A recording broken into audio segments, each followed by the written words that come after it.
防不勝防啊！比電詐更可怕嘅，居然係騙貸啊！又有一種新型嘅街頭騙局，我自己都遇到過，大家一定要聽完啊！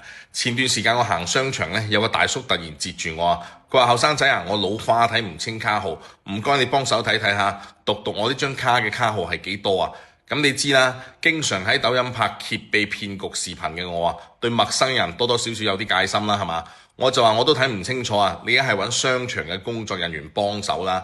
佢見我咁講，馬上掉頭就走啊，都冇去揾工作人員。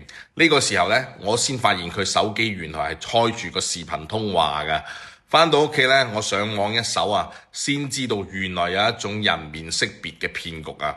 就係佢哋會誘導受害者讀出4到6位數嘅數字啊，趁機咧非法獲取受害者嘅音頻同埋面部視頻啊，生成 AI 活體模型，跟住通過面部識別獲取受害者嘅身份證、銀行卡、手機號碼等等嘅信息啊，再用木馬攔截短信喺各個平台申請網貸，幾十萬貸款分分鐘就搞掂啊！跟住再通過網銀驗證碼將錢轉走，整個過程快嘅話半個鐘都唔使啊！所以大家一定要將呢條片轉發俾屋企人同埋身邊嘅朋友啊！如果遇到有人叫你讀數字或者錄視頻，千祈就直接拒絕啦！